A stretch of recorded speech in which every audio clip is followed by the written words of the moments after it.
Tiwari academy में आपका स्वागत है। आज के इस वीडियो में हम जान लेंगे क्लास 6 के विज्ञान का 8वां अध्याय प्रकाश, छायाएं एवं परावर्तन के बारे में। इस अध्याय में हम समझेंगे पूर्ण अंधकार में हम वस्तुओं को कैसे देखते हैं, दिन के समय वस्तुओं को हम कैसे देख पाते हैं, दीप्त पिंड किसे कहते हैं, पारदर्शी, अपारदर्शी तथा पारभासी वस्तु क्या है, छायाएं वास्तव में क्या होती हैं, सूची छिद्र कैमरा की बनावट तथा कार्यविधि कैसी होती है, एक दर्पण से प्रकाश का परावर्तन किस प्रकार होता है। इसके अलावा कई सारे बिंदुओं को हम जानेंगे। तो चलिए आज का यह अध्याय हम शुरू करते हैं। हम अपने चारों ओर अनेक प्रकार की रंग बिरंगी वस्तुएं देखते हैं। स्कूल जाते समय हम अनेक वस्तुएं जैसे कारें, बसें, साइकिलें, वृक्ष, जंतु तथा कभी-कभी कुछ पुष्प देखते हैं। आपके विचार से हम इन वस्तुओं को कैसे देखते हैं? रात्रि के समय जब पूर्ण अंधकार हो रही हो, तब इन्हीं स्थानों के बारे में विचार कीजिए। आप क्या देखेंगे? मान लीजिए रात्रि के समय आप पूर्णतः अंधेरे कमरे में जाते हैं। क्या आप कमरे में रखी हुई किसी भी वस्तु को देख पाते हैं? लेकिन जब आप कोई टॉर्च अथवा मोमबत्ती जलाते हैं तो उस कमरे में रखी हुई वस्तुओं को देख सकते हैं। क्या ऐसा नहीं है? बिना प्रकाश के वस्तुओं को नहीं देख सकते। प्रकाश वस्तुओं को देखने में हमारी सहायता करता है। टॉर्च का बल्ब एक ऐसी वस्तु है जो स्वयं प्रकाश देता है। सूर्य आकाश में एक ऐसा पिंड है जो पृथ्वी को प्रकाशित करता है। दिन के समय हम इसी प्रकाश में वस्तुओं को देखते हैं। जो वस्तुएं सूर्य की तरह स्वयं प्रकाश का उत्सर्जन करती है उन्हें दीप्त पिंड कहते हैं। कुर्सी, चित्र अथवा जूते जैसी वस्तुओं के बारे में आप क्या कहेंगे? इन्हें आप तभी देख सकते हैं जब प्रकाश एक दीप्त वस्तु जैसे सूर्य, टॉर्च अथवा विद्युत का प्रकाश से इन वस्तुओं पर पड़ता है, तब हमारी आंखों की ओर आता है और फिर हम वस्तुओं को देख पाते हैं। अब हम जानेंगे पारदर्शी, अपारदर्शी तथा पारभासी वस्तुएं। याद कीजिए, हमने अध्याय 2 में वस्तुओं को पारदर्शी, अपारदर्शी तथा पारभासी के रूप में समूहों में बांटा था। यदि हम किसी वस्तु के आर पार नहीं देख सकते हैं तो वह अपारदर्शी वस्तु है। यदि आप किसी वस्तु के आर पार देख सकते हैं तो वह वस्तु प्रकाश को अपने अंदर से होकर जाने देती है। ऐसी वस्तु को पारदर्शी कहते हैं। कुछ वस्तुओं से आर पार देख तो सकते हैं परंतु बहुत स्पष्ट नहीं। ऐसी वस्तुओं को पारभासी कहते हैं। इन्हें समझने के लिए हम एक क्रियाकलाप करेंगे। अपने चारों ओर देखिए और दैनिक जीवन की जितनी अधिक से अधिक वस्तुएं एकत्र कर सकते हैं कीजिए, जैसे रबड़, plastic, scale, pen, pencil, notebook, कागज की शीट, अनुरेखण कागज अथवा कपड़े का टुकड़ा। इन सभी वस्तुओं के आर पार किसी दूर रखी हुई वस्तु को देखने का प्रयास कीजिए। क्या दूर रखी वस्तुओं से आने वाला प्रकाश इन वस्तुओं के आर पार चलकर आपकी आंखों तक पहुंच पाता है? यहाँ आपको एक चित्र के माध्यम से समझाने की कोशिश की गई है। वस्तुओं को यह देखने के लिए प्रेक्षण करना कि वे प्रकाश को अपने में से जाने देती है अथवा नहीं देती है। अपने प्रेक्षणों को सारणी 8 दशमलव के अनुसार लिखिए। यहाँ आपको एक सारणी दी गई है। जहां वस्तु या पदार्थ के नाम जैसे पेंसिल, रबड़ की गेंद, लिखने के कागज की सीट दिए गए हैं और वस्तु के पार देखना संभव हो रहा है या नहीं, जैसे पूर्णतः देखा जा सकता है, आंशिक देखा जा सकता है या बिल्कुल नहीं देखा जा सकता है, वह आपको यहाँ लिखना है। आगे बढ़ेंगे और देखेंगे अपारदर्शी, पारदर्शी या पारभासी ये कौन सी वस्तु है, यह आपको लिखना है। तो बच्चों, इस सारणी को आपको खुद से ही पूरा करना है। हम देखते हैं कि किसी वस्तु अथवा पदार्थ का अपारदर्शी, पारदर्शी अथवा पारभासी होना इस प्रकार निर्भर करता है कि वह वस्तु अपने अंदर से होकर प्रकाश को पूर्णतः या आंशिक रूप से अथवा बिल्कुल नहीं गुजरने देती है, तभी वस्तु अपारदर्शी, पारदर्शी या पारभासी कहलाती है। अब हम जानेंगे छायाएं वास्तव में क्या होती हैं। इसके लिए हम एक क्रियाकलाप करेंगे। अब प्रत्येक अपारदर्शी वस्तु को धूप में जमीन से कुछ ऊंचाई पर एक एक करके पकड़िए। धरती पर आप क्या देखते हैं? आप जानते हैं कि धरती पर बने ये गहरे काले धब्बे वस्तु की छाया के कारण हैं। कभी कभी आप वस्तु की छाया देखकर वस्तु को पहचान सकते हैं। मैदान में कागज की एक शीट बिछाइए। किसी सामान्य जानकार अपारदर्शी वस्तु को किसी ऊंचाई पर हाथ में इस प्रकार पकड़िए कि उसकी छाया जमीन पर बिछी कागज की शीट पर पड़े। जब आप वस्तु को पकड़े हुए हों तो उस समय अपने किसी मित्र से छाया की बाहरी रेखा खींचने के लिए कहिए। इसी प्रकार अन्य वस्तुओं की छायाओं को बाहरी रेखा खींचिए। अब अपने कुछ अन्य मित्रों से छायाओं के बाहरी रेखाएं देखकर वस्तुओं को पहचानने के लिए कहिए। वे कितनी वस्तुओं को सही पहचान सकते हैं? क्या आप अपनी छाया किसी अंधेरे कमरे में अथवा रात्रि में जब कोई प्रकाश नहीं होता है देखते हैं? क्या आपको उस समय भी कोई छाया दिखाई देती है जब कमरे में प्रकाश स्रोत के अतिरिक्त अन्य कुछ नहीं होता? ऐसा प्रतीत होता है कि छाया देखने के लिए हमें कोई प्रकाश स्रोत तथा प्रकाश के पथ में कोई अपारदर्शी वस्तु चाहिए। क्या इसके अतिरिक्त कोई अन्य वस्तु भी चाहिए? इसके लिए हम एक क्रियाकलाप करेंगे और छायाएं कैसे पैदा की जाती हैं या बनती हैं उनको समझने की कोशिश करेंगे। यह एक ऐसा क्रियाकलाप है जिसे आपको अंधेरे में करना होगा। शाम होते ही अपने कुछ मित्रों के साथ एक टॉर्च तथा गत्ते की एक बड़ी शीट लेकर किसी खुले मैदान में जाइए। टॉर्च को जमीन के समीप ले जाकर ऊपर की ओर इस तरह से जलाइए जिससे टॉर्च का प्रकाश आपके मित्र के चेहरे पर पड़े।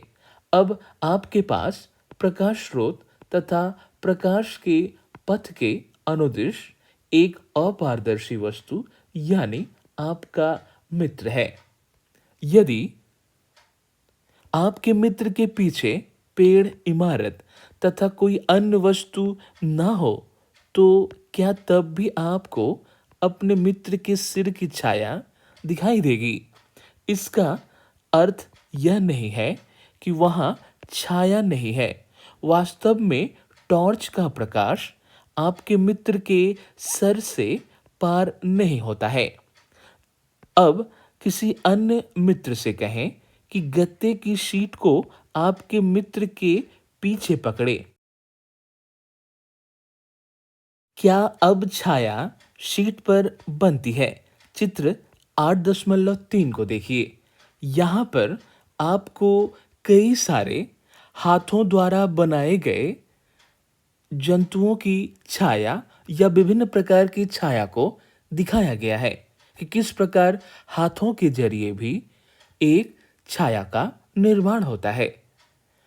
आगे बढ़ेंगे बच्चों और इसे समझने की कोशिश करेंगे। इस प्रकार छाया केवल पर्दे पर ही दिखाई दे सकती है।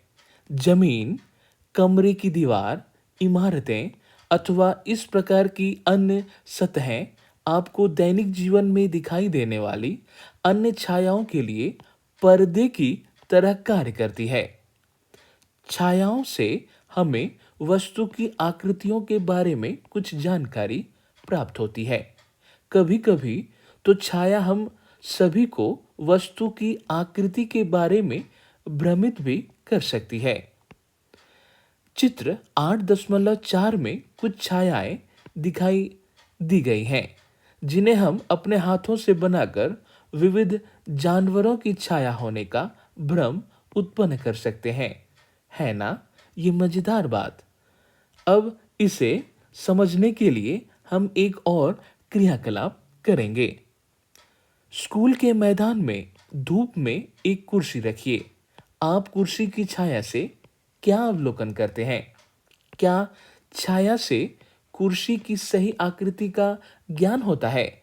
यदि आप कुर्सी को थोड़ा सा घुमा दें, तो कुर्सी की छाया की आकृति में किस प्रकार का परिवर्तन होता है? एक पतली नोटबुक लेकर उसकी छाया को देखिए। इसके बाद एक आयताकार डिब्बा लीजिए और उसकी छाया देखिए। क्या दोनों छायाएं समान आकृति की प्रतीत होती हैं? तो बच्चों, आपको याद रखना है, दोनों की छायाएं एक समान नहीं होती हैं, क्योंकि हर वस्तु की आकृति अलग होती है और आकृति अलग होने के कारण छायाएं भी अलग-अलग बनती हैं। विभिन्न रंगों के पुष्प अथवा अन्य वस्तुएं लेकर उनकी छायाओं का अवलोकन कीजिए। उदाहरण के लिए लाल गुलाब अथवा पीला गुलाब ले सकते हैं। जब वस्तुओं के रंग भिन्न-भिन्न होते हैं, तो क्या उनकी छायाओं के रंग भी भिन्न-भिन्न दिखाई पड़ते हैं? तो ऐसा नहीं है बच्चों।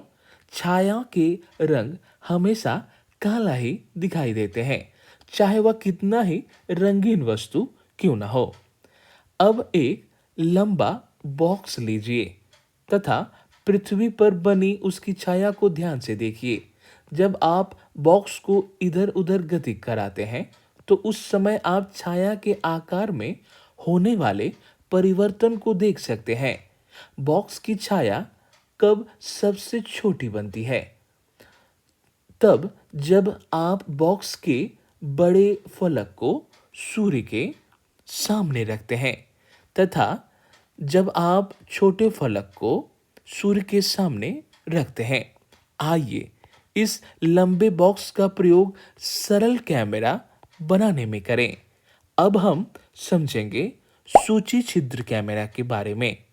शायद आप यह सोचते होंगे कि किसी कैमरा को बनाने के लिए हमें बहुत सी सामग्री चाहिए, लेकिन यदि हम केवल सरल सूची छिद्र कैमरा ही बनाना चाहते हैं, तब ऐसा नहीं है। इसे समझने के लिए हम एक और क्रियाकलाप करेंगे। दो ऐसे बॉक्स लीजिए जिनमें से एक बॉक्स दूसरे के भीतर बिना अंतराल के खिसक सके।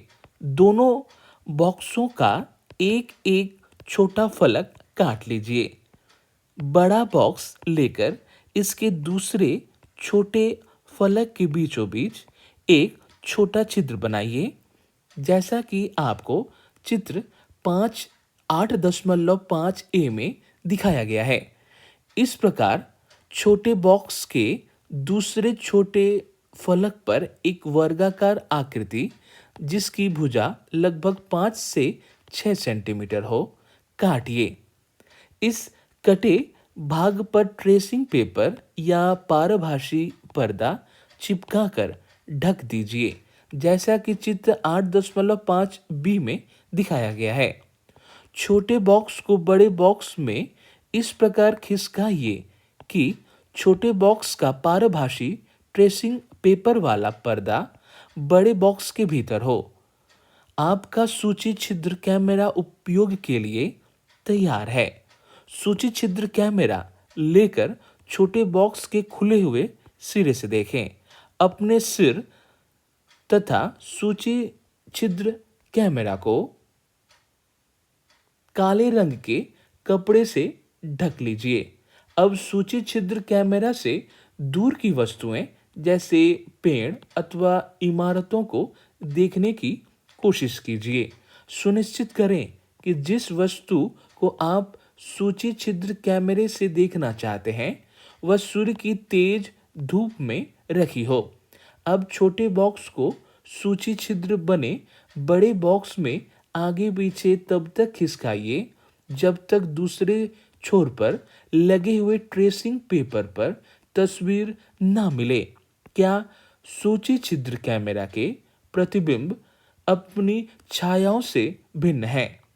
सूची छिद्र कैमरा से सूर्य के तीव्र प्रकाश में सड़क पर गतिमान वाहनों एवं व्यक्तियों को देखें। क्या कैमरा के द्वारा देखे गए चित्र दूसरी ओर की वस्तुओं के रंगों को दर्शाते हैं? क्या प्रतिबिंब सीधे हैं अथवा उल्टे हैं? आइए अब अपने सूची छिद्र कैमरे से सूर्य का प्रतिबिंब बनाएं। इसके लिए हमें थोड़ी सी भिन्न व्यवस्था चाहिए। हम गत्ते की एक बड़ी शीट चाहिए जिसके मध्य में एक छोटा सा सूची छिद्र हो। गत्ते की शीट को सूर्य की तरफ इस प्रकार पकड़ें कि उसकी छाया साफ क्षेत्र में बने। क्या आप सूर्य का वृत्ताकार प्रतिबिंब गत्ते की शीट की छाया के मध्य में देखते हैं? अपनी जगह से सूर्य ग्रहण के समय सूर्य का सूची छिद्र प्रतिबिंब देखें।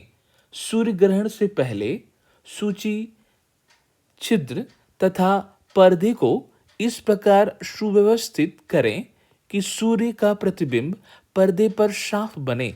सूर्य ग्रहण आरंभ होने पर सूर्य का प्रतिबिंब देखें।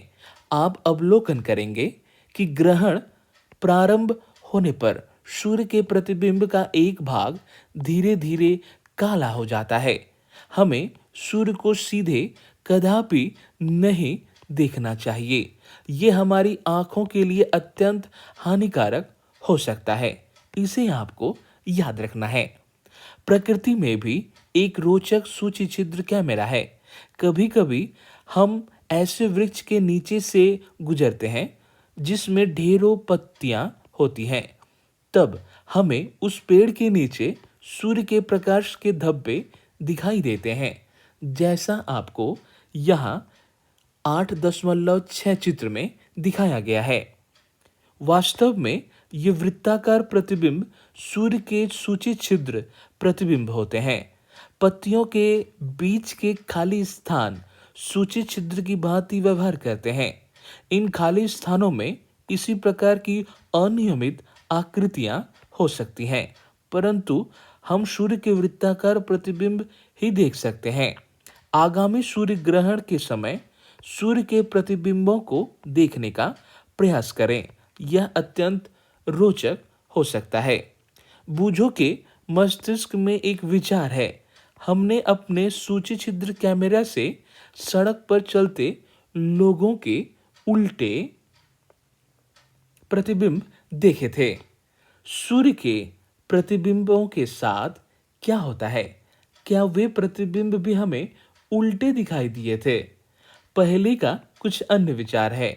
निश्चय ही ये सब परिणाम जो हम देख रहे हैं, जैसे छायाओं का बनना, सूची छिद्र प्रतिबिंब तथा इत्यादि, तभी संभव है जब प्रकाश केवल सरल रेखा में गमन करे। अब हम समझेंगे प्रकाश सीधी रेखा में गमन करती है। इसे एक क्रियाकलाप द्वारा समझने की कोशिश करेंगे। आइए पाइप का छोटा टुकड़ा अथवा रबड़ की लंबी नली लें। कमरे में एक तरफ एक मोमबत्ती जलाकर मेज के ऊपर रखें। अब कमरे में दूसरी तरफ खड़े होकर पाइप से मोमबत्ती को देखें। क्या मोमबत्ती दिखाई देती है? जब आप मोमबत्ती को देख रहे हो तब पाइप को थोड़ा सा मोड़िए। क्या अब मोमबत्ती दिखाई देती है? पाइप को अपने दाईं या बाईं ओर घुमाइए। क्या अब आप मोमबत्ती को देख सकते हैं? आप इससे क्या निष्कर्ष निकालते हैं? यह दर्शाता है कि प्रकाश एक सरल रेखा में गमन करता है। क्या ऐसा नहीं है? इस कारण जब कोई अपारदर्शी वस्तु इसे रोकती है तो उस वस्तु की छाया बनती है। अब हम जानेंगे दर्पण तथा परावर्तन के बारे में। हम सभी घर पर दर्पणों का प्रयोग करते हैं। आप दर्पण में अपने चेहरे को देखते हैं। जो आप देखते हैं वह दर्पण में आपके चेहरे का परावर्तन है। हम दर्पण के सामने रखी हुई वस्तुओं का परावर्तन भी दर्पण में देखते हैं। कभी-कभी हम झील अथवा तालाब के पानी में पेड़ों, इमारतों तथा अन्य वस्तुओं का परावर्तन देखते हैं। इसे समझने के लिए हम एक क्रियाकलाप करेंगे। यह क्रियाकलाप रात्रि के समय अथवा एक अंधेरे कमरे में किया जाना चाहिए। अपने किसी मित्र से कहिए कि वह एक हाथ में दर्पण लेकर कमरे के एक कोने में खड़ा हो जाए। एक हाथ में टॉर्च लेकर आप कमरे के दूसरे कोने में खड़े हो जाएं। टॉर्च के कांच को अपनी उंगलियों से ढक लीजिए तथा टॉर्च को जलाइए। किरण पुंज प्राप्त होने के लिए अपनी उंगलियों के बीच कुछ जगह छोड़ें, जैसा आपको यहाँ इस चित्र में दिखाया गया है। दर्पण द्वारा प्रकाश के किरण पुंज का परावर्तन किया जा रहा है। प्रकाश पुंज को आपके मित्र द्वारा पकड़े हुए दर्पण पर डालिए। क्या आप दूसरी तरफ प्रकाश का धब्बा देखते हैं? अब टॉर्च की दिशा इस प्रकार समायोजित कीजिए कि प्रकाश का धब्बा कमरे में खड़े किसी दूसरे मित्र के ऊपर पड़े। यह क्रियाकलाप क्या सुझाता है? यह क्रियाकलाप सुझाता है कि दर्पण अपने ऊपर पड़ने वाले प्रकाश की दिशा को बदल देता है। यहाँ वर्णन किया गया क्रियाकलाप यह दर्शाता है कि प्रकाश सरल रेखा के अनुदिश गमन करता हुआ दर्पण से परावर्तित हो जाता है। अब हम दर्पण द्वारा प्रकाश के परावर्तन को समझने के लिए एक और क्रियाकलाप करेंगे। एक बड़ी थर्मोकोल की शीट के एक किनारे पर एक कंघी तथा इसके दूसरे किनारे पर चित्र 8.9 में दर्शाए अनुसार एक दर्पण लगाइए। दर्पण तथा कंघी के बीच कागज की गहरी रंगीन शीट बिछाइए। इसे सूर्य के प्रकाश में रखिए अथवा कंघी के सामने टॉर्च से प्रकाश किरणें डालिए, जैसा कि यहाँ इस चित्र में दिखाया गया है। सरल रेखा में चलता हुआ तथा दर्पण से परावर्तित होता प्रकाश। आप क्या अवलोकन करते हैं? क्या आप चित्र 8.9 में दर्शाए जैसा पैटर्न प्राप्त करते हैं? इस क्रियाकलाप से हमें यह ज्ञात होता है कि प्रकाश किस प्रकार गमन करता है तथा यह किस प्रकार दर्पण से परावर्तित होता है। तो बच्चों, इस अध्याय में आपने क्या सीखा?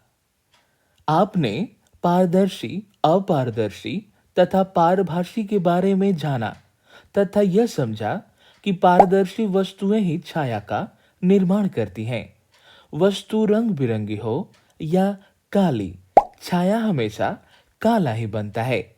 छाया बनने के लिए प्रकाश तथा पर्दे के बीच अपारदर्शी वस्तु का होना अनिवार्य है। आपने जाना प्रकाश सीधी रेखा में गमन करती है। दर्पण प्रकाश के किरण को परावर्तित कर देता है। दर्पण के परावर्तन से हमें स्पष्ट प्रतिबिंब प्राप्त होता है। इसके बारे में और अधिक हम अगले क्लासेस में जानेंगे। तो बच्चों, यह था आज का वीडियो। मिलते हैं अगले वीडियो में। तिवारी एकेडमी ऐप के द्वारा आप फ्री में अपनी पढ़ाई पूरी कर सकते हैं।